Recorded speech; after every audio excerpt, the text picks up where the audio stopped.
Welcome, everyone, to episode 7 of the Endless Blading Show. I have a Yep. very special guest today. This is Ivo Vetger from Thisissoul Skate Shop. Welcome, Ivo. Hey, Brett, how are you doing? Good. Me too. So, Andrew would normally be here. He's going to join us in maybe 15 minutes. So when he pops on, we'll add him to the stream. But good to see everyone in the chat. Yes, it is time. Is that time? This is kind of a special episode. Normally we do this show 6 p.m. Pacific time every first Tuesday of the month. But in honor of Ivo here, we're going to pulled it up to noon. So that way it wouldn't be past his bedtime. Yeah. So, thanks. So let's jump into it. Maybe you can introduce yourself and tell us about your shop and yourself as a skater. I'm Ivo, and I'm the owner of Thisissoul Skate Shop. Thisissoul Skate Shop is in Amsterdam. That's where I'm at right now. So that's what you see in the background as well. That's my job. I love my job, and I've never really had another job in my life. Actually, I did study engineering when I was in my early 20s. But I also started the shop already kind of like at the same period. And at a certain point, I was like, I'm never gonna work for a boss. So I kind of like never did anything with that study and just went full ahead for skating. I actually started the skate school when I was 16 already, and that's kind of like how the company emerged. Because as soon as you have like a group of kids that you're teaching, they also need stuff, and they need gear, they need skates, they need protection. And the first thing you'll just send them to the local bad skate shop, and then they come back with like really bad skates, and it was way too expensive. So that's when I just thought like I need to do that myself, and started getting skates from friends at first, just collecting all the old skates that my friends had, and they needed to be revamped, of course. So that's where the Thisissoul customs came from. That at the beginning, that was all we did, was just make customs. I would just like sit behind my desk, like building skates the whole day. And those skates, I would put them online, of course, also for my students. But actually, the international community picked up on that a lot better than my students did. So a lot of the skates, they went all over the world really quickly, and that's how kind of like the company grew. We had another like hardcore shop in the Netherlands, like an aggressive skate shop. Back then, it was like 2005, 2006, and they also kind of quit pretty quickly again. And then when they quit, I kind of like was like, okay, but then we cannot not have a shop in the Netherlands. It kind of like hurt my identity to not have like a good skate shop or something. Yeah. And then I was like, okay, but then when did all this happen? When did you open the first skate shop? Well, the first physical store location with opening hours and a window, if that's like kind of like what you think as a classical shop, we opened in 2012. But before that, there were of course warehouses, Okay. and they had exactly this. I mean, it's hard for me always to think like, what is a shop, and when did it become a shop, because it's so evolutionary. When was that point? If I can just back up a second, you were talking about doing all these custom skates for your friends. When was that point where you're like, what year was that when you decided, you know what, I'm going to dedicate my professional life to skating and not to these other academic or other pursuits that my parents would want me to do? 2006. So that's pretty early. I mean, skating was dead in the US back then. Yeah. I never knew anything different, like entrepreneurially. Like I've never been in the heydays, so I was too young. So I don't have anything to compare it with from that side. So did you totally miss everything that happened in the 90s? Well, I skated back then. I was young. Yeah. I was a kid. I was a teenager. Yeah. Yeah. So it influenced me, but Yeah. Well, I started, I think, the skate school in '99, so that was different back then for sure. But also, I was still a kid when I started the skate school, so I didn't really see kind of like the opportunities to have like a national leading skate school, which we are now. Like now we are the biggest skate school in the Netherlands. But back then it was just like me being 16 teaching some kids in my local halfpipe. So 2012, you opened the first physical store. Yeah. When did you move to your current location that we're seeing behind you now? That was in the midst of Corona. That's a crazy story because when Corona hit in March 2020, like suddenly you come to your work the next day, and first off, of course you hear like all the crazy messaging about like the world's gonna end, kind of like Yeah. feeling. But then you still show up to work the next day, and then there's like a few more people than normal, so it's like okay, interesting. But then the next day it's not a few more people, it's like kind of like the whole sidewalk is just filled with customers. And during that week, like every day it doubled the amount of customers. And within a week, so there's just a couple of days, the revenue, if you would like to say it like that, or the amount of people showing up for skates, it was peaking so high. And I think the Netherlands probably was kind of like one of the first countries to have that hit. So as soon as like that announcement was there that we needed to have like measurements and stuff, everybody quickly turned to inline skating. And I think probably in other countries it was just like maybe a few weeks later or something. So I saw it maybe happening a little bit earlier than other shops.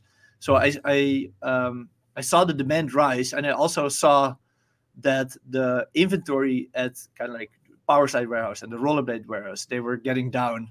So you think like, okay, well, I have like so many people in front of my store every day, so I'm running out of stuff already, so I need to buy a lot.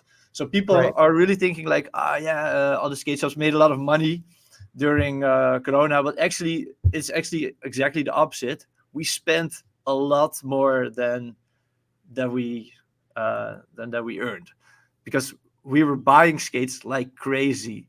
Yeah. And before you knew it, the whole shop, like the shop back then was really small. So before you knew it, the whole shop was just like filled with boxes. We didn't have cabinets or something to put it in. It's just because also there's no time. You're spending like every day until like 7 o'clock, 8 o'clock, or maybe even 9 o'clock helping people. Because you close at 6, but not everybody's helped at 6. So you close, you like stop helping people when everybody's helped. And then the web shop orders are flooding in like crazy. So you like spend until 2 o'clock at night, like doing the communications and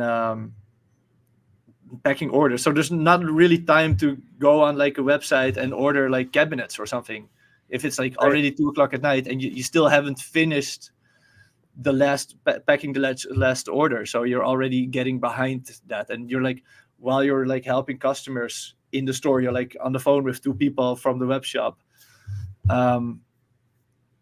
So yeah, that's all going on, and then it becomes really obvious really quickly that you need a bigger location.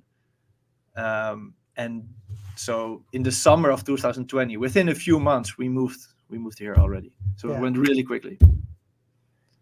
So have you seen business increase since 2020, or has it kind of tailed off or decreased? That's an interesting thing also that people don't realize, I think, is that there were a lot of news articles in 2020 about inline skating coming up, and but the big boom was 2021. I feel that too. I feel like things for me really took off in 2021. Yeah, exactly. Yeah, for us as well. And that was really stressful, because we were just like, we were just here in this location, and we actually didn't really start like finish moving here. Like there's still some stuff is still like in boxes, and you still like think like, oh, I want to have like the wall painted or something or stuff like that. You still have like all these projects in your mind. It's still like not really finished here, and also like all the we grew a lot. So like how you like then like organize all the processes in this new location, you need to like figure everything out. So we kind of like just moved here, and then we had a really cold winter where we could ice skate, and there were still like corona measurements, and so the whole country went ice skating in 2021 in that winter. And then 2 weeks after the ice dries up, the ice goes away, we could barbecue. So it was like really quick, like from everybody ice skating in the Netherlands to everybody being outside in their t-shirts. It was 2 weeks. So everybody knew like, hey, 2 weeks ago I was ice skating. So now we're still kind of like in lockdown. I'm going to go inline skating because of course I'm an ice skating expert. So I'll probably be an inline skate expert in a week. That's what the whole country thought. And with that kind of like zeitgeist in the country, the whole country came here again. So we had exactly a repetition of the last year, which we didn't expect at all. Like all my good, smart friends trying to help me, like making predictions and stuff. Everybody thought like, yeah, Ivo, you have to slow down because now there's a big boom in 2020, but it will drop. Everybody will have skates already.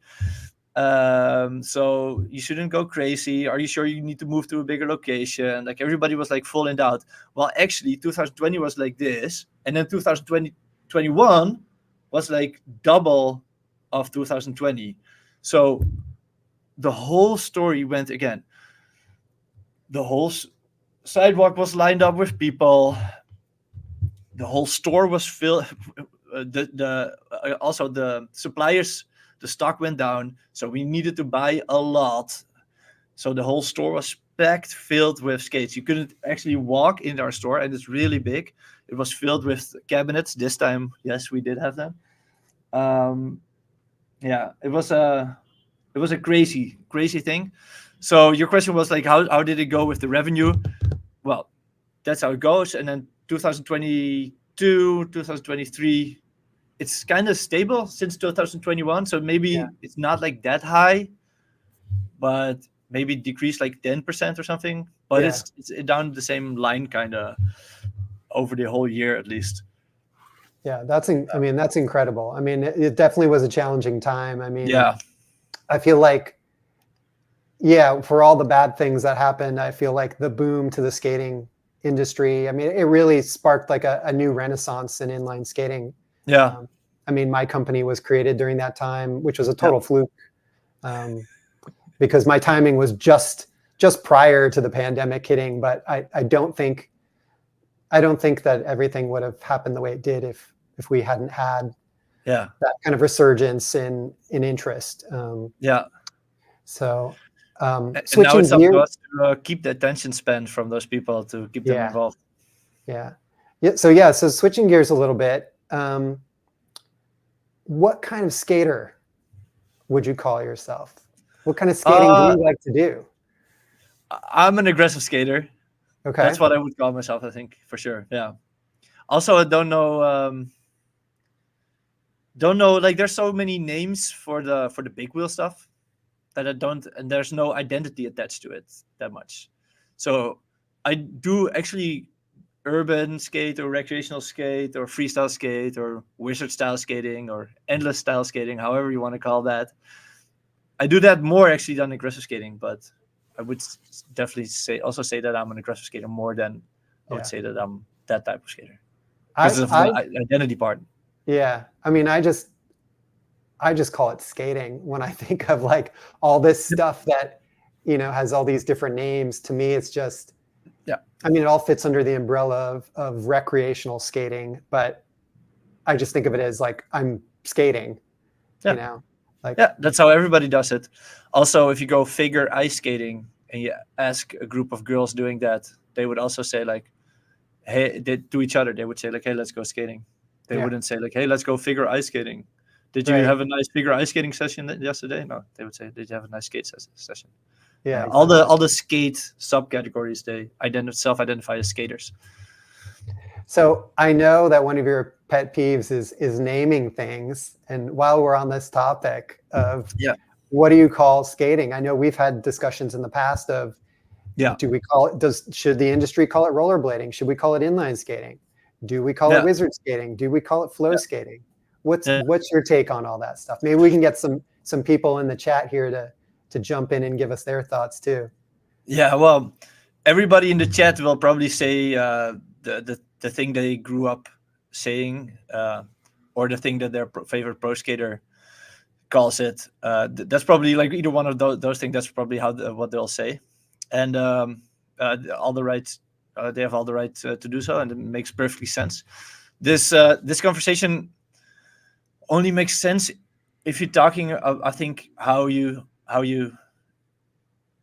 to best proceed, I think, and what has the most chance of being a global unifying name, Right.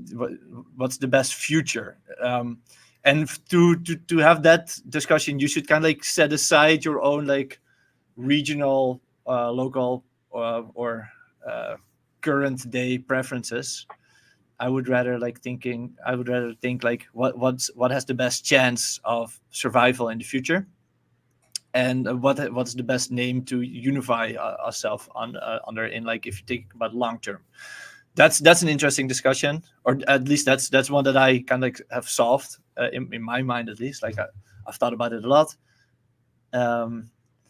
because I went for like the blading kind of like terminology for a while, because I thought like, okay, that's kind of like the new way, that's how we should call it, because that's it was actually Johannes Jacobi mainly who convinced me to do this. Okay. From Winter Clash, the biggest blading event of the year. Unfortunately, that's how he calls it. But I hit a wall with that naming structure, because I realized at a certain point that it will always be K2 inline skating, roaches inline skating, power slide inline skating, even rollerblade calls it inline skating.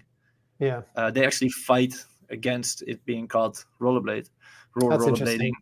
Yeah, you would think if anyone would want it to be called rollerblading, it'd be them. Yeah, and it will never, like, if we can have this discussion endlessly until the end of the time, but these brands, they don't care. They will never call it anything else than inline skating. Yeah. So there's a couple of different authorities, right, in the world. You have the brands. That's one of those authorities. There's brand owners like you. Then there's the shop owners. We do kind of like our little part. Then there's just people doing it. They have like something to say for in a way. Then there's the magazines and stuff like this. Okay, so there's these little islands of kind of like we're all captains on a ship, and everybody has like a small rudder maybe. But all those rudders, they can all like move, and they can all be changed. Even like, for example, we had BMX bikes back in the day, would be called a cross fiets, from like the like skate cross, like a cross fiets. Okay.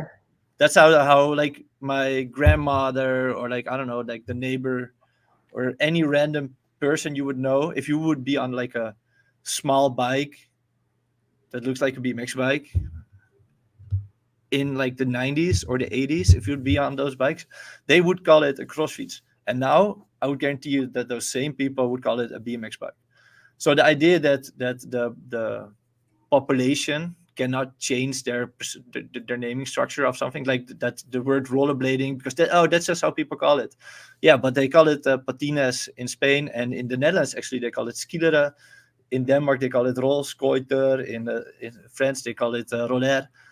Let's talk about a future where we all have one name. And what would that name be? The communities, the people that skate, people that don't skate, they can all change, okay? The magazines, they will change. That doesn't really matter. The skate shops, they will change with whatever the wind is blowing at. But there's one of those groups that will never change, and it will never be anything else, and that's the skate brands themselves, and it will always be inline skating. Yeah, I mean, that's what I refer to it as. Someone had a good question here. Eric asked, how would you call endless frames? And I think I say they're endless inline. I say that endless makes inline skate frames. Yeah. Yeah. Yeah, for sure. Thanks, Eric. But I do know that, I mean, ever since like I started skating in the early 90s, and we never called it inline skating back then. It was only rollerblading, because the only brand, that introduced me to the sport was rollerblade. And it wasn't for a number of years before I saw other brands. Like, I think the next brand I saw was Rossi's, and then maybe K2 and Solomon around the year 2000. But yeah, I think I called it rollerblading up until probably the last, I don't know, 6 or 7 years, something like that. Yeah. Yeah. Well, people can call it whatever they want, of course. Like, there's no cops arresting you. It's just that anybody using anything else will not contribute to speeding up the unification of having like a global single name. And the only global single name that's feasible is inline skating. And anybody calling it different sits in the way of that possibility of becoming our like more recognized name. Yeah. And if you don't care about that, then you don't care, and then you do whatever. I think most people don't care about this topic, and they will just say whatever they want. Yeah. Mr. Ergi, I think, agrees with you here and says, it's kind of clear when you say inline skating, because it rules out all the other kinds of skating, including skateboards, ice skates, and quads. I would definitely agree with that. Yeah. Yeah. So, I don't know what this means. I don't know what this means, but we'll get to that later. What I was going to ask you is kind of a follow-on to this question. So while we're talking about naming, let's go into the controversial one, which is everybody's, the kind of the style that's kind of up and coming or has been popularized in the last few years is wizard skating or flow skating or flatland skating. What do you think we should be calling that as an industry? I don't know. Or does it even need to have a name? I think having a good name helps with a bunch of things, marketing, but also identity. Like if you, hey Andrew, we got Andrew. Yes, Andrew's hello, here. everyone. All right, Sorry welcome. for being a little bit late. Yeah, Ivo, please continue. Okay, cool. So if you want those things to help, like if you want people to self-identify with a certain subcategory of the sport, then it would definitely help if there's a clear name for that. Like hockey ice skating, for example. There's no issue. There's hockey skaters, and they own it. They know it. There's no conversation, and they're proud of it. I'm a hockey player. There's no discussion. If you want to have that level of acceptance of a certain like sub niche of inline skating as well, then you need to have a name. If you don't want to have that, if you just want to have like brands just selling stuff and calling it whatever and making their own like little bubble, which may or may not help each other or whatever, but yeah, then I mean, people, you do you, like everybody do their own thing. So it depends on what you want with this. So what are you calling it when people come into the shop and they ask? I'm struggling with this a lot, actually. And I had also a conversation with Leon about this, because I also think that whatever he thinks is also leading in a way. Of this course, would be Leon from Wizard Skating. Yeah. Can you say that again? I was just clarifying that this is Leon from Wizard Skating. Yeah, of course. Yeah, exactly. Leon Bessin from Wizard Skating. Yeah. So yeah, we can call it, of course, wizard skating. I think most people do call it wizard skating. Mm-hmm. So if that works, it works. And the main thing with that is that you don't have a problem with that. And if you have a problem with it, and like the other guys that are doing like the same type of long wheelbases with the rocker framed, like you guys have to unite first, I think, as brands and come together. And otherwise nothing is going to change. I said this to Leon, and then he also said like, yeah, I also think it should be more like community driven. So like the people should think of a name, and if the people think of a name, then we'll adapt it. Right. Possible, Yeah, I mean, but yeah. I mean, the ones that That's the seem hard to part. be the most popular seem to be wizard skating or flow skating. Yeah. What I suspect will happen as this specific niche of skating evolves is we might see a fork, and we might see like subgenres within, kind of how you have subgenres within, skateboarding. So yeah, it'll be interesting to see what happens over the next few years. But I would say I think Andrew and I see people say either flow skating or wizard skating the most. And, Yeah. Yeah, and I wonder for you, Brad, right, especially as kind of positioning yourself in somewhat of a competition, I'd say, to Wizard, right, with the release of kind of the arc frames as the flatland style frame. Yeah. Does wizard skating, right? It's a little bit challenging because it becomes rollerblading, right? It becomes this brand identified thing now that Leon has kind of wizard frames. Do you think that's a problem, or like, do you see that as a problem for you particularly as a brand owner, or no? No, I mean, I don't think so. I mean, Okay.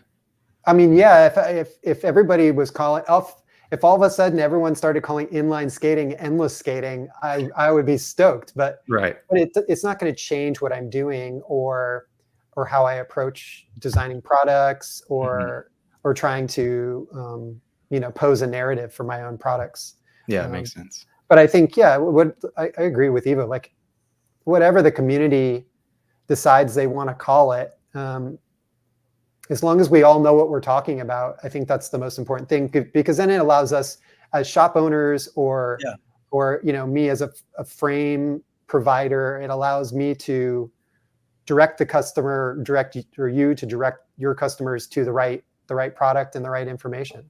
Yeah. Definitely. And on that, Ivo, I'm actually curious for you. At Endless, we get quite a range of customers who want to do everything from trail skating to fitness skating to more kind of wizard flatland, to even this kind of like ice skating style that we've really kind of kicked off with the ArcCS. What would you say is kind of like the distribution of skaters that you get in the shop? Are you having a lot of people come in and asking specifically for wizard setups, or what's your mix over there? Well, there's a few different kind of like stereotypical customers. There's the aggressive skaters. Right. There's I don't know what to get. I just want to skate in the park. Yeah. Type skater who didn't do any research. And then there's I don't know what to get, and I just want to go skate in the park type of skater that does do research, and then they'll actually often end up with an endless frame or something like that. Yeah, it makes sense. I think also that anybody would be better off with kind of like a 4x100 with a rocker type frame. Mm-hmm. So unfortunately, there's no kind of like stock skate coming out with that frame. So we have to sell them a 4x80 wheelbase always. Right. Because that's kind of like what the budget is. Yeah. If you just want to spend 200 euros or 250 euros or maybe even 300, you're basically stuck with 4x80. So. I think we are starting to see more brands standardize 4x90 setups. Yeah. We can talk about this a little later, but Rollerblade just announced some new skates that have 4x90 stock setups. So yeah. And they have a 5-wheel frame as well. Rollerblade does. Yeah. What is this brand new? Has this been announced yet? No, I'm gonna announce it on Sunday probably. I don't know if anybody. Did they know that you're talking about it right now? Huh? Are you supposed to be talking about it? Industry secret. You heard it first here. Yeah. Well, that's interesting. We'll definitely have to talk about that one. And it's 100% like what you would expect. Like there's no holes in it. Know what I mean? Like it's just a flat, like solid, like solid wall. Like, you can see where they got the inspiration from. Yeah, interesting. Yeah. No, that's It's funny that 165 million amount. hey, rollerblade, I guess you're not leading the industry anymore. Yeah, did they ever? Yeah, In the I think they 80s. did for a long time. But all right. So maybe we can jump into some of the questions from a couple questions right now. Let's just see if. Oh, I know what I wanted to talk about. Someone had posted a comment about this. Let me scroll up a bit here. So Ivo, you're kind of known as a pretty, like I would call you a skater. Like you're pretty nerdy, like me. You're really into the technical details, and I think you've put out a lot of content on your YouTube channel, and also you have some great information on your website. Let's talk a little bit about, maybe this kind of leads into skate customization, but let's talk about a couple topics. Customizing skates and measuring the unmeasurable, which you seem to have made your mission. Yeah, right. Well, I mean, it wasn't my mission when I was a teenager. Like it emerged. Like you think of it as a mission, and how that went is that at first when you start a shop, I just wanted to help my students. That was the first thing, and then I wanted to build cool skates, and I really enjoyed making beautiful skates and seeing people skate those. And then you just think like, okay, I want people to fall in love with the sport, so that they can, so that we create more skaters because they fall in love with the sport. And to do that, they need to fall in love with the brand. That really helps. If you have like, oh yeah, this brand is like you, and it's like part of me, I want to have a tattoo of that brand, then you're there. Then you're like an established skater. So for a long time in the 2010s, when I had the shop, I thought that was my goal. Making people fall in love with the brands that I sell. That's my job. I have a skate shop. That's what we do. And then brands started selling direct. So then there was one particular brand here from the Netherlands that we sold. And then we sold that brand, and then suddenly they had like a premium model that they only had on their own web shop. And so the customer comes in, they don't know anything, and we spend like 2 hours talking with the customers. You laugh together, you show them videos, you grab their phone out of their hands and type in all these Instagram accounts that they need to follow. And so you actually lead them to the path of falling in love with their brand. And then like a couple months later, you see, or maybe like a year later, you see them on the street and like, hey, Ivo, hey, how are you doing? And then they say like, oh man, I just got these new skates. They're brand new. And then you see this like, and you're like, oh, great. I'm so happy for you that you bought skates, not from my skate shop, but that I was the one who actually make you fall in, like did my best to let you fall in love with that brand. So then after that happens a few times, you're kind of like, you start to think like, okay, maybe I need to reevaluate what we're actually doing here, and what is the added value to the sport of why do we exist? Because if there's no like clear goal to the company, then it doesn't feel good anymore. And I can just get any job. I can also work in a supermarket selling food. That's also nice. People need to eat. I help them eat. Great.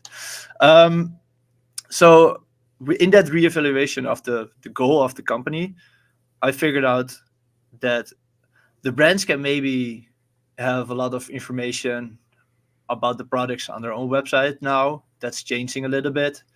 But what the brands will never do is compare their own products to some other brand's product. And if we do a good job with that, then we have a right to exist. And we don't do a good job, then there's no point. So that's what we started doing. So so let's talk about some of these things, some of these videos that you made about the different things that that you've measured. Maybe you can just give our audience a little overview of some of this content, because I do think it's really good, super nerdy stuff that nobody has ever done. Yeah. And we need more information like that, especially if it's not going to come from the manufacturers themselves. Yeah. Then it needs to come from people like yourself. There's a couple I did in the past, and there's a couple I'm still like working on. And they take a lot of time, but I think the most important one for the most people is the shell sizing list. So if you take out the liner and just put like a measuring tool inside the shell, it just measures the length of the actual shell. That's what we did for all hard boot skates, and we just put it in Excel, and so you can sort it by size. So if you have a shell and it's like 2 millimeter too short, you can find another shell that's actually 2 millimeter longer. So And where can people find that? Is that on your website? Is there a link to that? well, that's another project we're working on, is categorizing or catalogizing. I don't know the right way to say it in English. But we're gonna make an extra menu item on our website, and in that menu you can find all the information back more easy of all the content that we put out. So also we're doing like a lesson tutorial series, and it will also be there, for example. But for now, the best way to find it is, I think it's called Shell Sizing Lie. No, that's the one about double sizing. This one is, I don't know. Just if you search for shell sizing, that shell size page is a great resource. Thank you, Daniel. If you just search on YouTube for shell sizing information on Thisissoul, especially on our own channel, then you'll find it. And then the link to the Excel is in the description of the video for now, but it will be on our website as well later.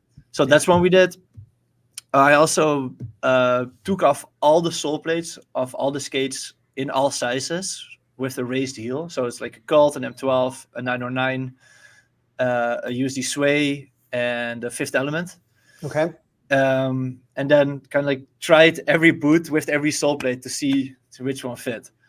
And, That's great. Did any of them actually fit on the other brands? Yeah, a lot fit actually really good. No, I mean, not a lot, but there's more than you expected. Yeah. It's like the Cult sole plate fits really nice on a Sway, for example, and it looks really good as well. The Mesmer sole plate is definitely the sole plate that fits on the most boots. And it kind of originated with when the USD Sway new sole plate came out. They advertised it as fitting on like all other raised heel boots type, but it wasn't true at all. Like if you look at those measurements, the USD Swell sole plate comes out maybe last of the ones that fit on everything. So yeah, and this is one of those things, right, that you're very uniquely positioned to do, right? Yeah, because the other brands aren't necessarily going to buy all the other brands' boots either, right? So it's a contribution that really only skate shops can make. And I know, Brad, even with your limited stock, it's been really valuable to test the endless frames across a wide variety of boots, right? And so having that capability is a huge add, I think. Yeah, exactly. And even if you're like a normal YouTuber, like there's more people putting out content, and there's like some other people who have like all the skates, but they only have it in their size. Right. So, yeah. So that's one we did. We're gonna do the flat bottom boots as well, but I'm waiting for the standard skates to come out because I want to include that sole plate. Yep. Right. So I'm gonna do the same thing, like for the carbon, the CJ skates, and all those type of skates. Then one that I'm still like a little bit puzzling with is the cuff sizing. The cuff sizing is a really difficult problem to solve. I've thought a lot about it, and I have one chart, and I didn't publish it. I have it for kind of like years already, so we use it internally, and we sometimes share it with people, but I don't think it's online. Of kind of like what cuff in what size fits on what shell in what size. Okay. Yeah. That would be interesting. Yeah. I think I've often wondered about like what carbon cuffs can I put on some of my boots. Yeah. Like Andrew has the Taos and the Evos, and I'm sure he would be stoked to put some carbon cuffs on. Yeah, from FR or Seba, one of their carbon cuffs. Absolutely. If you want us to try, I say this also to anybody, but also to you, Andrew. Just if you shoot us a message about a specific, like, does this thing fit on that? We'll just find it out. We'll just try it because we have all the parts here. So wow, yeah, what a great resource, and open opportunity for anybody. Yeah, true. Yeah. So Um, besides all that really great information, you also have some resources for customizing skates. So can you tell us just a little bit about what you have there and the work that you've done with trying to make customization? You kind of made it like an a la carte menu driven thing. Yeah. Yeah, it started because I have a motorcycle, and I have a really old motorcycle, and I'm like rebuilding it myself to look nice. What So kind of I'm bike is taking it? off all the parts and putting on different parts again. Like What only kind of motorcycle?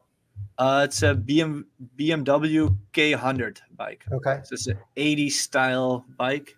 Yeah. It has like the engines laying like the 4 cylinders next to each other on the ground like that, instead of like a V shape like this. Okay. It has it on the ground like that. And I'm building it as like a cafe racer type style. Yep. But if you go on any motorcycle website for parts, you can just go to BMW, go to K100, and then you'll see all the parts and you can even go to the year of like what special edition you have, and then it will show you a selection of what that company has that will fit on your bike. It makes sense, right? Makes sense. Yeah. So that's what we did for Thisissoul as well. Yeah. Yeah. Yeah. So I don't think I've seen that type of information anywhere No. else. I mean, No. I It don't makes even so much know. sense. I don't even think there's that many skate shops that advertise that they put together custom skate setups where they No. mix and match parts. I mean, Yeah.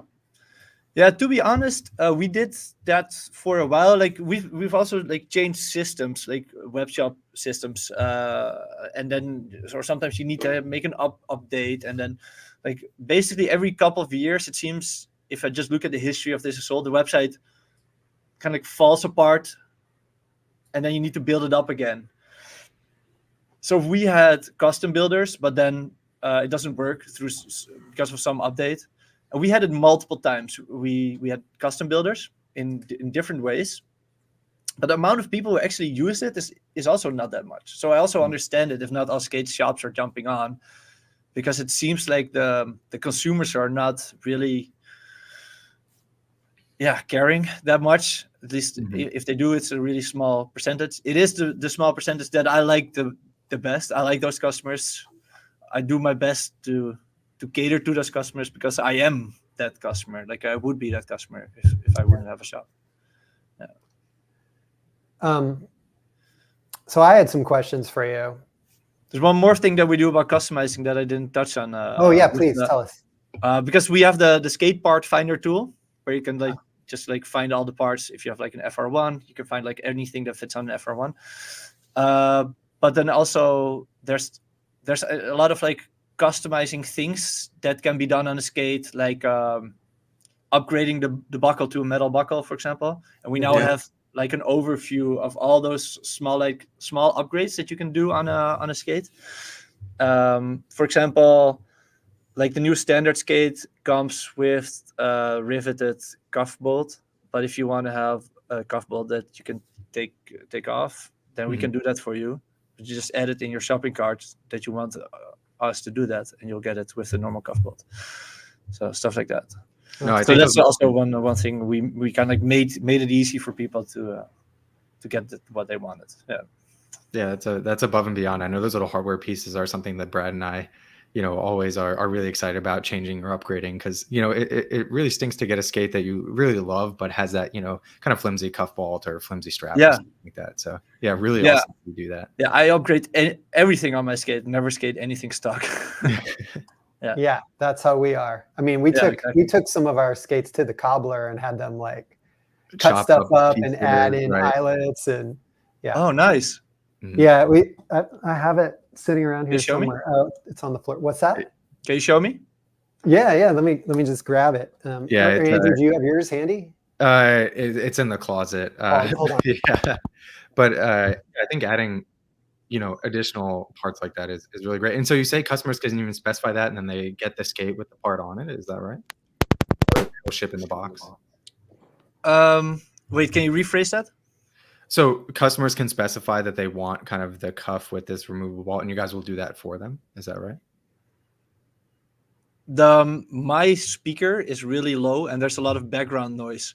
And Oh, your I voice apologize. is You'll soft. you'll actually do that for customers? Yeah, we do it for Okay. customers. Yeah. Okay. So Ivo, we got these are the Rollerblade Crossfire, Very nice. Yeah. and they have these overlapping flaps here where the 45 goes. Terrible flaps. They're Worst terrible. design. Yes, we found them very obnoxious. And Yeah. so one thing I had done is I had them cut shorter so they didn't overlap. Why didn't you just cut them off entirely? I was thinking about it, but Yeah. I didn't want to go that far. But we had so many issues with getting a good heel lock with these boots Okay. that we realized, I don't know if this is going to be easy There's to an see, extra but eyelet in the back. yeah, we had them add an extra eyelet like back here, Mhm. Okay. basically in the corner, Mm. underneath the flap, and that made a huge difference. But yeah, I still wouldn't skate these with anything over 90 millimeters. Very cool. I'm Yeah. very into eyelets right now. Eyelets are, yeah, really, So- really important. I think the placement of where the laces go over the foot is essential. Yeah. Yeah. And as a True. custom part, right? Wouldn't it be super cool to be able to customize? Oh, I want different colors, or I want kind of, stronger eyelets or something. Yeah. I'm Yeah. working on that. So that's one of the options I hope to add in the future, is to have like different colored eyelets on your skates. We're gonna get like a tool to mount them on, That's like one great. of Oh, those wow. clamps, Mhm. Yeah. and yeah, hope to have it soon. I don't know. We're working on it. Yeah. And again, in the hockey community, right? That's a totally normal operation because Yeah, you go through a exactly. season, you rip an eyelet out, you Yeah. go, to the hockey shop and they fix it for you. So it'd Yeah, be great to see that exactly. come to inline. Yeah, I love like our goal is really here with the physical store, especially, and then also for online. Like, I want to offer all those options online as well, of course, right? But here in the store, we have something that nobody else has. Like, there's not a store, I think, anywhere like that's focused only on inline skating, goes so deep. I don't want to insult anybody. If there's other stores that are great, please drop it in the comments. Don't want to disrespect anybody, because there's definitely a lot of shops that are doing a great job as well. Yeah. Mhm. But I don't see it, at least. Like, it's not like even. I think it's fair to say that most retail stores that are selling inline skates are not offering customization, especially at the level Yeah.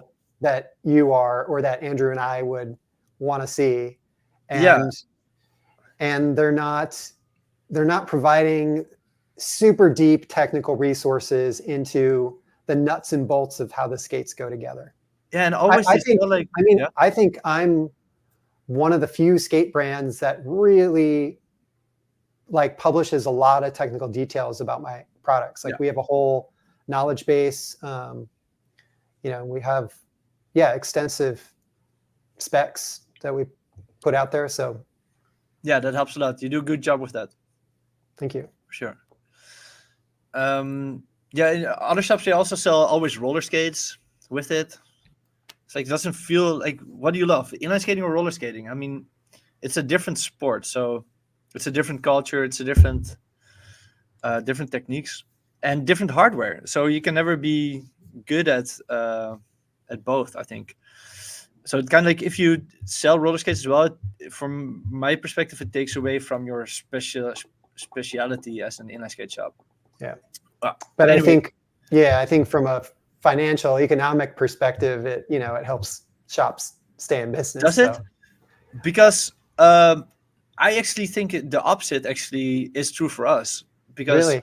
I think we're doing a really good job, because instead of like having an inline skate shop and going to this point and then filling up with roller skating, we're trying to fill it up with inline skating. Yeah. And if you focus on that, you're going to be the best inline skating shop, and people from all across the world will come to Amsterdam just to try on a pair of skates here. Because That's true. there's no shop that has all this selection and all this knowledge. Yeah. So if you But just go sometimes- beyond and really try to be the best shop, then But I think there is some cross-pollination between, say, quad skating and inline skating. Like someone might come into a shop thinking that they want roller skates, and maybe they walk out with inline skates, or vice versa. So yeah. um, Well, I think that's true. there's cross-pollination. But I'd rather see strengthening of inline skating. So if we sell no to a customer, like walking in and asking like, hey, do you also sell roller skates? And we have to sell them, no, we're an inline skate shop.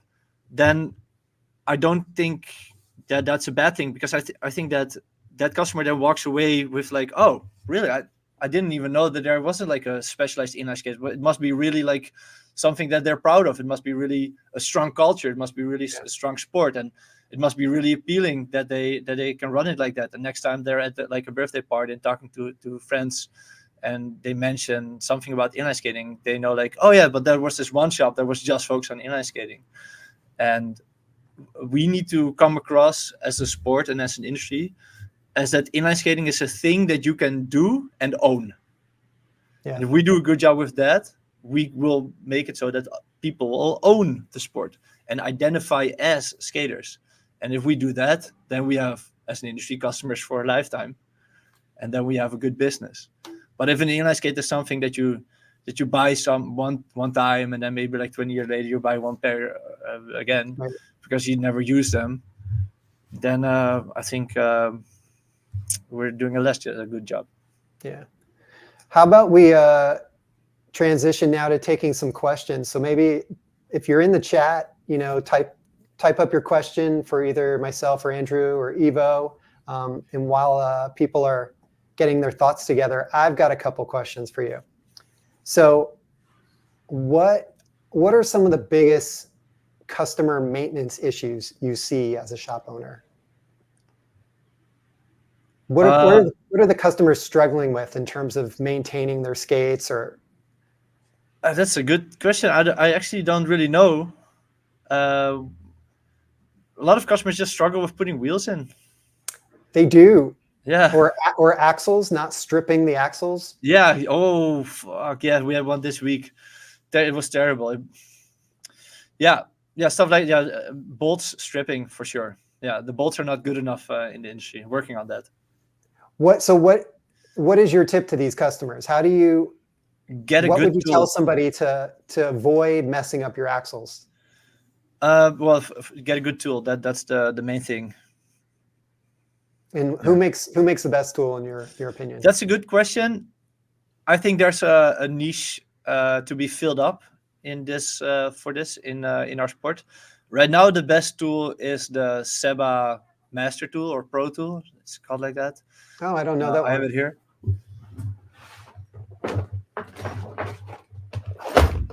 It's this one. Okay. You can unscrew anything with this baby. Yeah, that's a lot. But it's torque. huh? That allows you to get some good torque on it. Yeah, exactly. And it's also really good steel, the bit. Mm-hmm. Mhm. But it's not really handy, so you cannot operate it with one hand that nicely. So in day-to-day use, this is a lot nicer because you can just you're way quicker with it. This one is okay from Power Slide, I think. The Torx one. In general, Torx are better anyway. Do you have the? So Andrew and I are big fans of the Sonic Sports tools. Do you guys have the Sonic? Yeah, Sports we sell them. tools? Yeah, but I don't use it myself. This is quicker. It's like I'm more nimble with it. Mm. Yeah, you can kind of spin it around your finger. Yeah, a little bit less bulky. I actually, when I'm starting like an axle, I might use those flimsy stock tools just to get it going, but then I'll always switch to my Sonic tool to just kind of torque it snug. Okay. Yeah.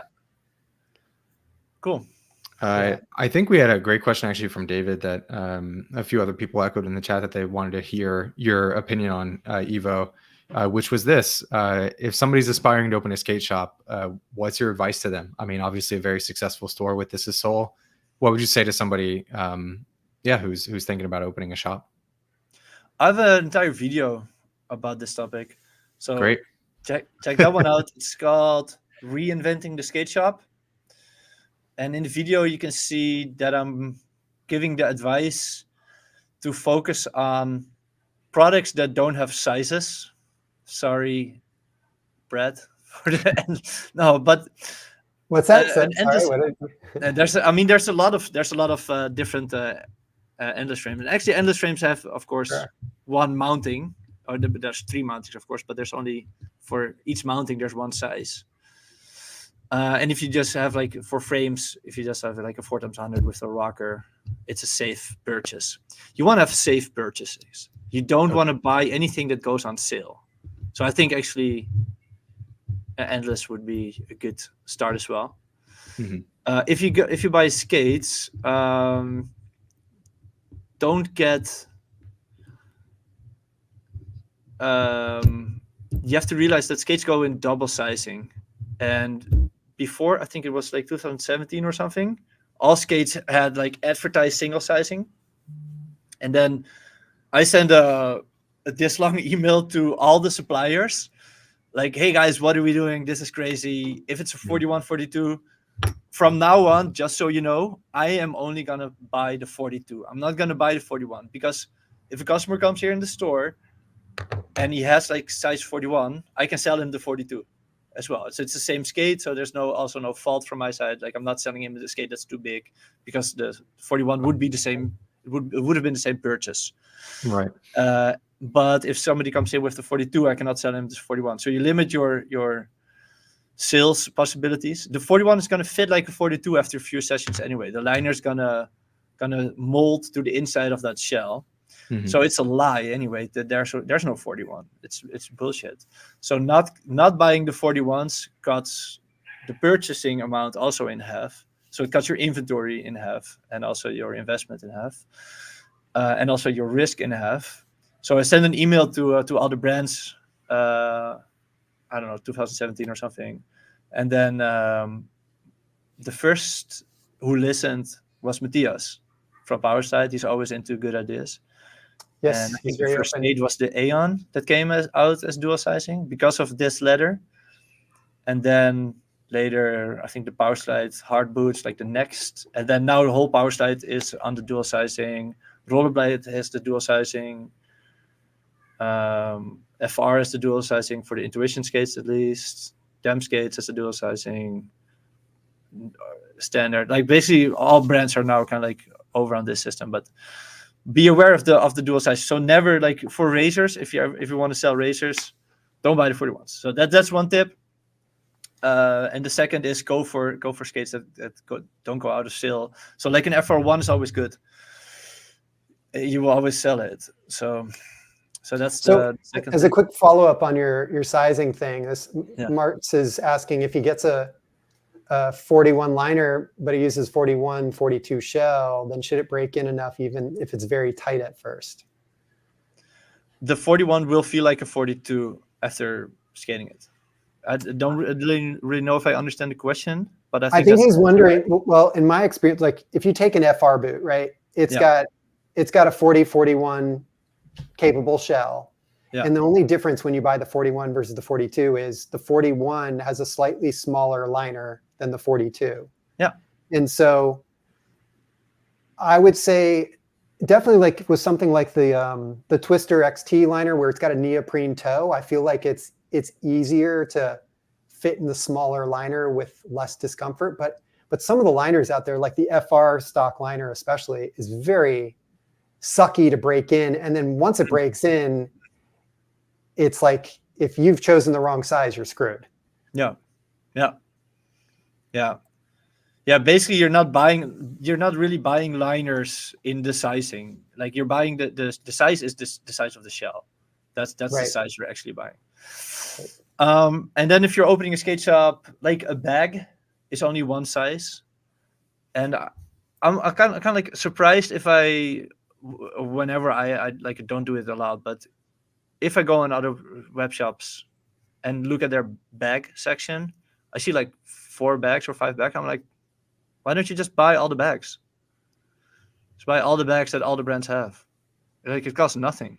There's no investment in it. And the same is for hats. If I look at what other shops have for hats, it's like 3 hats. It's like, buy all the hats. There's no risk. You can have like a 6-year-old hat. It doesn't matter, like if it doesn't sell, you'll sell it eventually to somebody. And it's cool to have all the bags. It's cool to have all the all the So I'm because those curious. are the So products who actually give like an identity to people. They wear it, and because that's what you should focus on as a shop, is give people the identity of being a skater. yeah, And if you do that, I see in the background in your store you do have a bunch of like clothing. What Yeah. percentage, just roughly, what percentage should a skate shop expect to sell in merch versus actual skates? 0.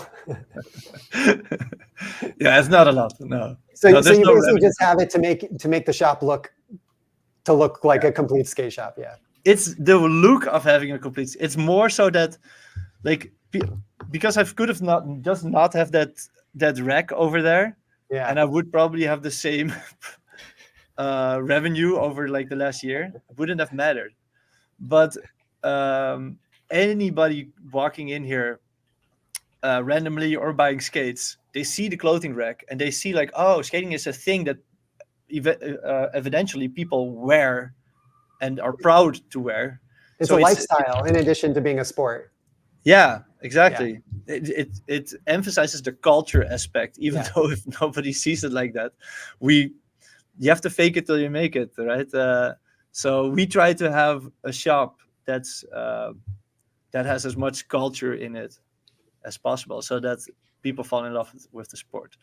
And it's really hard because I have the feeling that there's not a lot of shops in the world that have that focus, and then it's kind of like a whole like industrial complex, right? Because the brands also then don't have a market for their shirts to be advertised so they're not making really cool clothing because there's no shops buying it. So it's like a vicious circle. But the only thing that we can do is try to break it and show that it is possible. Somebody on Instagram this is Nashua Jobel is asking, would you ever consider making RB versions of your other frames like the 100 RB? That's a question for us. Just to give people some context, we make the 100 RB specifically for the rollerblade boots because it doesn't have a 7-hole mount. It doesn't facilitate 180 millimeter or 195 millimeter mounting. When I originally designed the Endless 100 frame, I designed it with the FR1 in mind, which has a 7-hole mount, which is capable of mounting 180 millimeters. That allowed me to get the lowest ride height I could with 4x100. So a lot of the other size frames, they just don't require an RB version. I'm able to get things low enough.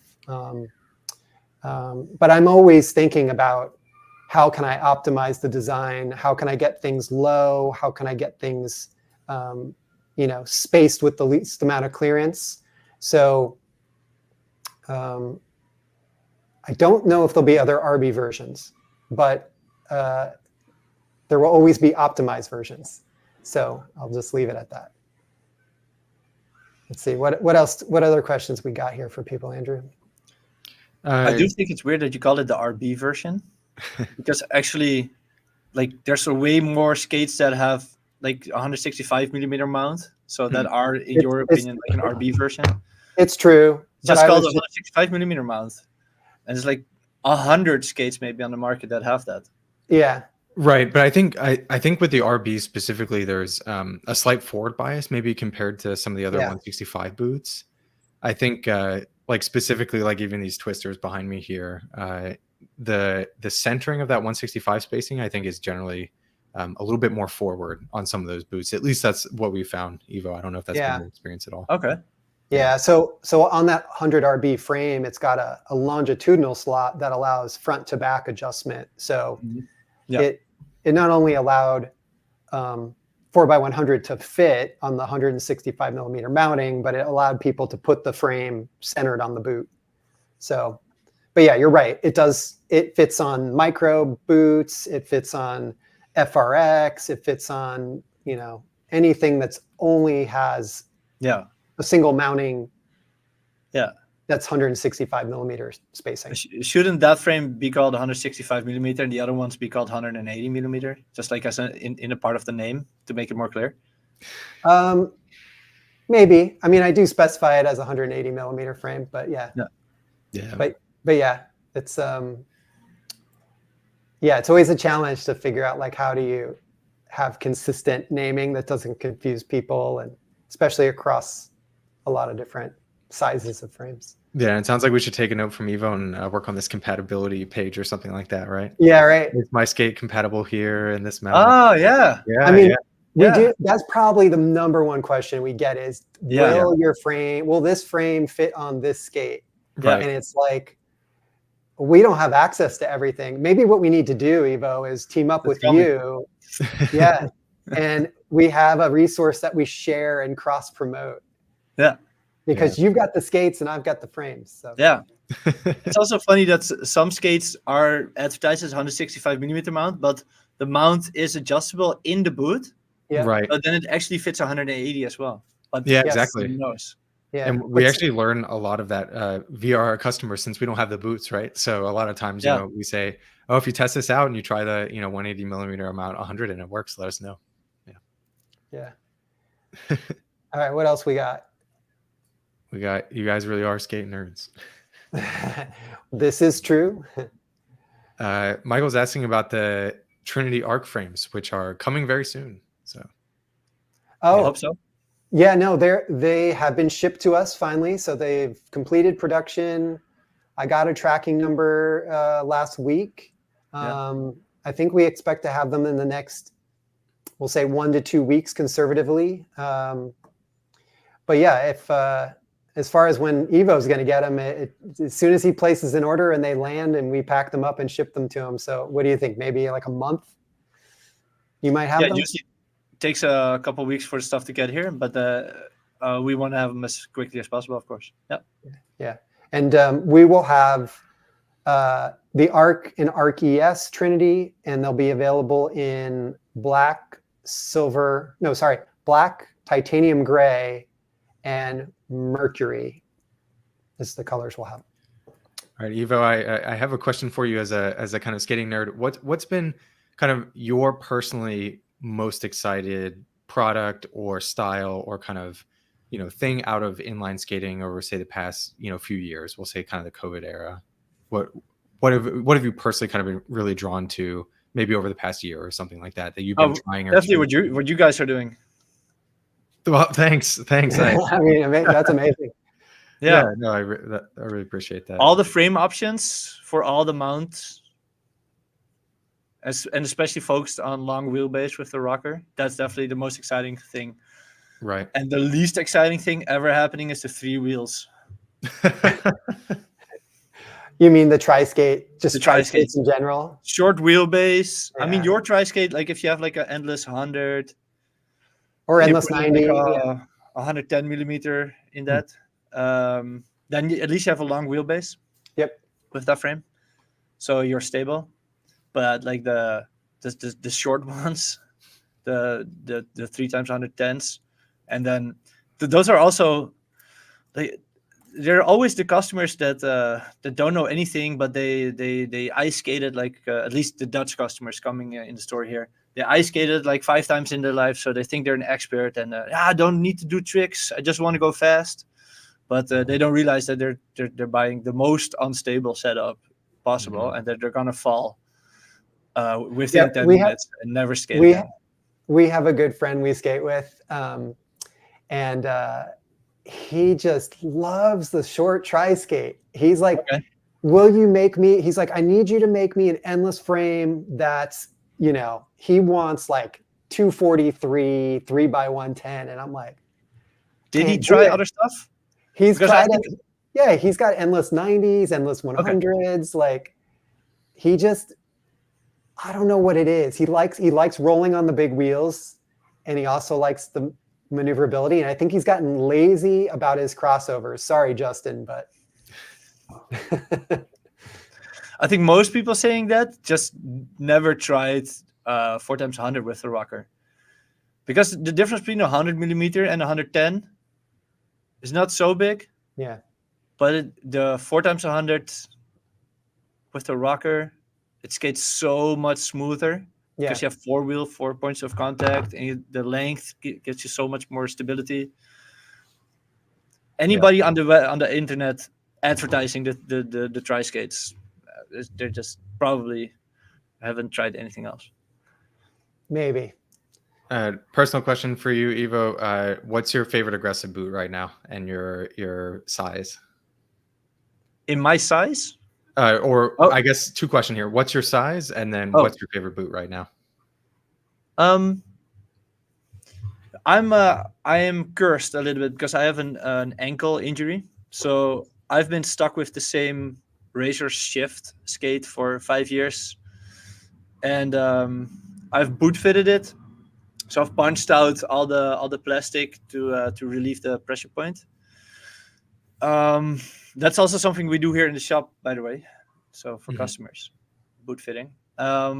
So I am not really like trying all the skates on the market, like to like really like get my grinds on them, because I cannot, because my ankle just hurts in all the skates, and I would need to put in a lot of work to make a skate function for my foot. So if that's the question, then for me it's the Razors right now, but I wouldn't say that that's kind of like my favorite skate of all time based on any other metric. Then it's just the one that I'm used to right now, and I like the shift part of it, so that I can go on the big wheels to the skate park and then shift to the aggressive. That's definitely the unique selling point for me as well, to be so invested in that boot.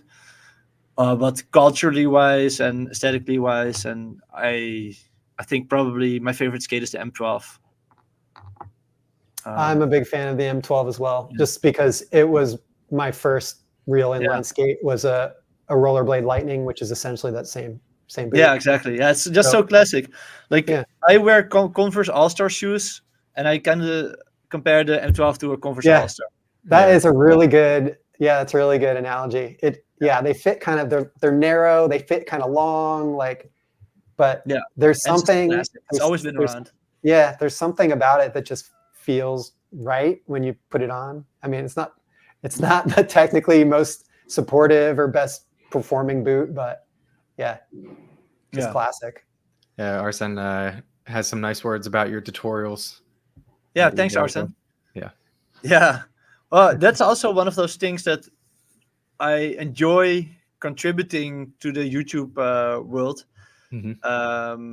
because even though like some of the like really well-known YouTubers, when I see their videos about like teaching stuff, I can just see that maybe they gave a few tips sometimes to some people, but they never like grinded in a lot of teaching hours.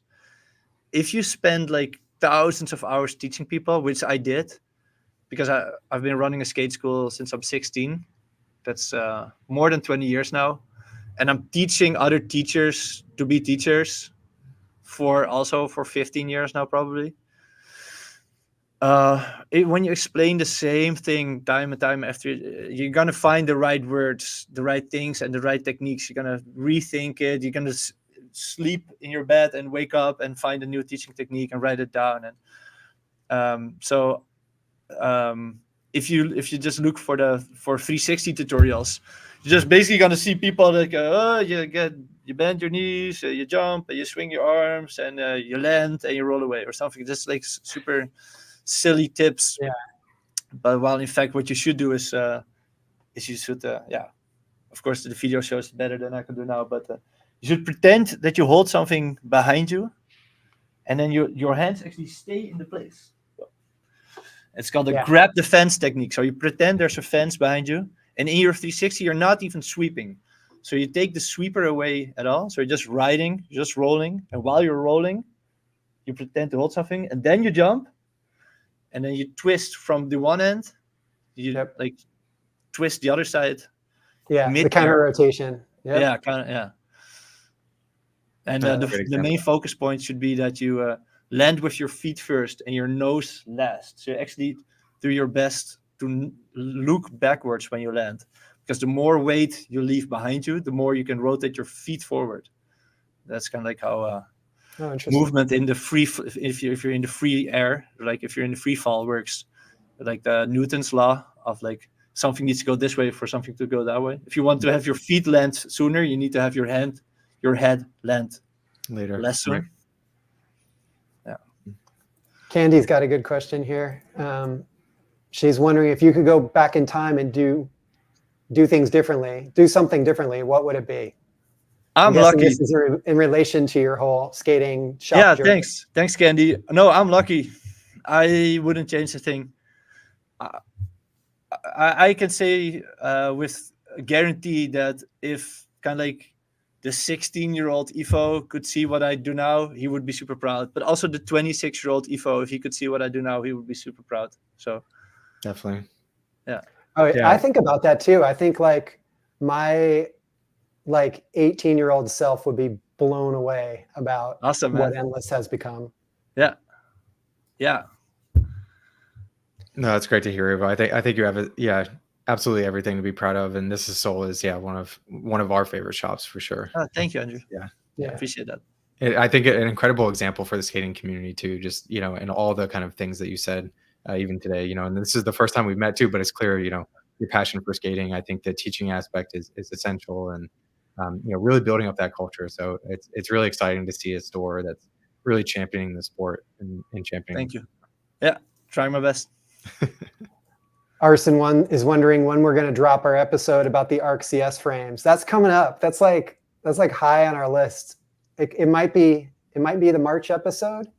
I've also got requests for us to do an episode about just kind of an overview of when to use each of our frames, or kind of what's the application of each of our frames. I think that could be a good one. Just a general, here's what Endless makes, and why should you, buy this frame versus that frame. Yeah. Eric, is this your colleague? Does he work for you? Yeah. When are we coming to Amsterdam? I've never been to Europe. I went to the UK when I was like a little kid, but yeah, I've never been to Europe. Would love to though.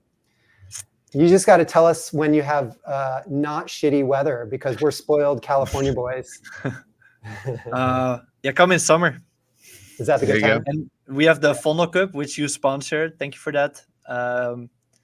Last year you sponsored the competition, and we're going to do it again this year. It's going to be, it's not officially announced yet, but it's going to be the end of August. So that's great. If you pinpoint on that. And one cool thing that we did as well for that competition, maybe nice for the people to know, is that you didn't only sponsor that competition, so like the prize of whoever won that, but you also sponsored the kind of like a rental thing that we did.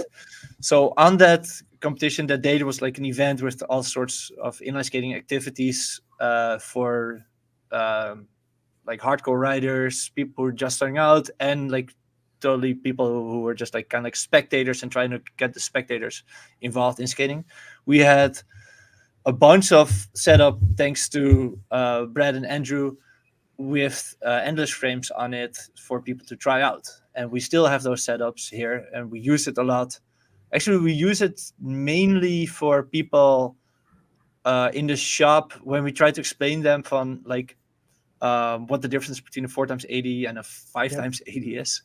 We just give them one of those setups, and then they can scroll into the park, which is right behind our shop, and have some fun in the park, and then come back, and then they know what the difference is. So yeah, that's sweet. Oh, we've got that's amazing. Steven here. He just signed on from everybody should go follow Steven Johnstone. He also works for one of our other dealers, Slick Willies in the UK. He's an amazing skater. Yeah. Also doing a great job with online explaining stuff. Yep. European stream. Let's go. Yeah, this was our first time doing a European friendly stream time. So you guys will have to let us know in the comments if you think we should maybe alternate. Maybe we do a month US time, and the next month we do a more favorable European time. We definitely could do that. Let's see. I think we've probably need to wrap this up. We've been going for a while now. So what do we want to do first, Andrew? Do we want to hit some quick endless blading news, or do we want to do hot or not? Oh man, we have a hot or not. I'd love to do a hot or not. So Ivo, are you familiar with this? Tell me. So what we do is Andrew and I usually trade off. We find a random skate setup from Instagram or the internet, and we throw it up, and we all talk about it and comment on it, and we rate it on a scale of 1 to 5 yeehaws, 5 being the best and 1 being absolutely terrible. So maybe we can do that. So I have a couple options here. I have something which is kind of relates to our discussion about rollerblade earlier, or I have something that's just totally weird, something I found from it looks like an Asian skate brand that I've never heard of. Your choice. Which one do you want here? The Asian skate brand. Okay, let's do this one. All right, so I found this brand is called Be Positive Racing. So obviously they did some AI generated photo, but then what I realized searching their Instagram was, no, this is actually a real frame. What? Wow. So what is your take? What is your take on this? Because I've got thoughts. It would be too weak. Probably. Yeah. I was trying to figure out what the wheel size was. I was wondering, is this a kid's frame? Because if this is like something for a kid, then maybe it would be okay. But just like if I put my structural designer hat on, this is like terrible, unsafe structural design. Like, don't anybody get any bright ideas that you want to make this and try this if you're an adult? What material is it? I think it's aluminum. It looks like it has a black edge over the. Yeah. I think what they did is they anodized it black and then they machined out some of the side, because you can see kind of like the tooling path on That's smart. Interesting. Yeah, this is bizarre. I do kind of dig the color scheme. You know, this kind of like purple blue on the boot itself is not bad, but it's got a lot going on. That's my take here. If anybody wants to buy this skate, no liability, and try it out and let us know, definitely do that. I won't be doing it, but yeah, this is 4x90, so one of these days I'm gonna make like some terrible skate frames, and Andrew and I are gonna test them and try not to kill ourselves, and then give some feedback, then like make a video about it. Maybe Andrew, we need to put this on the list. Like we'll design something similar and just see how awful it is. That's a fun idea. Make a cardboard frame. Yeah, I wasn't even thinking of that. I was just thinking making stuff out of metal. But yeah, what if we made stuff out of some alternate materials? Like that could be fun. Potentially catastrophic. But so the worst. So yeah, what's our rating here? What are you gonna go with, Ivo? 1 to 5 yeehaws. 5 being very good. Very good. Yeah, I would give this a 1 in the functionality. I think I'd give the looks maybe a 3 and the functionality a 1. Yeah. Sure. Yeah, no, I think it's bold in the aesthetics. They definitely went form over function. So I'm going to give this a 2, maybe a 2 for a combined rating. Okay. So very cool. It reminds me of the K2 frame, which only had 1 wall. Oh, yeah. Yeah, I know the one you're talking about. The Flying Eagle frame, right? Or no, it was a K2. It was like a single-sided. Right. With the kind of cantilever. But there's some motorcycles that use that kind of design, right? True. Yeah. So let's quickly just go over some new stuff. That's a 5. Look at that. Yeah. Look at that. Hell yeah. We just got a ton of inventory in last week or the week before that's now available in our online store. One of the most notably, we've got Trinity frames in the Mercury finish. We've got the Endless 84 Trinity, the Endless 90 Trinity, and the 90 LR. So you can go to blading.com, or, if when Ivo gets some in stock, you can go to Thisissoul and purchase those. We've also got a restock of 80s, 90 ES. We finally have more 100 RBs in stock. And then we've got some new stuff that should be showing up probably this week or next week. We're going to have our 76 millimeter wheels in neon pink and the neon yellow. Super So exciting. we'll finally have full sets for our arc frames that are either pink or yellow. And then what else do we have, Andrew? I think The big one that everyone wants to know about it, obviously, is the Arc Trinity. Arc Trinity, yeah. Yeah. Yeah. So those are coming. Like I said earlier, they're on their way. So. And Pierre, taking a picture of the arc frame and capturing, the mercury frame and capturing its kind of exact finish is really tough. It doesn't have a black undertone. I guess just the ceiling or whatever is reflecting black. Back is just a little bit darker, but no, it is fully chrome. It looks like a mirror. That's the feeling. Yeah, whatever. If you're looking at it, you will see yourself. Yeah. Have you seen them? You've gotten those in the shop, right? The Mercury are so beautiful. Yeah. Yeah. Yeah. I keep reminding myself that I just need to make a bunch more of them because they're way popular than I ever imagined. Like, everybody loves them. And I was afraid initially that the price might be too high, but apparently not. So. Yeah, beautiful finish. I think they really other frames don't do. So yeah, it looks really cool. Well, this has been super fun. Yeah, what a great show, and what a pleasure to have you on. Thank you, Andrew. Ivo. Really, I could go on for hours. Yeah, we'll have to have you back in the future, and next time we'll have to get the dual stream working. Yeah. But yeah, thanks again for joining us. Thanks everyone in the chat. For all your comments and for hanging out with us for the last hour and a half. As usual, we'll be doing this again next month. So first Tuesday of next month, we'll have a new topic. I think we might talk ArcCS. So stay tuned for that. Yeah, thanks, Ivo. And do you have any final words to pass on to everybody? Don't skate alone. No, that's not maybe. Create your own community. That's what I mean. Like, put an effort in, make a WhatsApp group, invite people, get people together. Yeah. Perfect. On that note, we'll see everyone next time. Cool. Take care, everybody. Thanks so much, Ivo.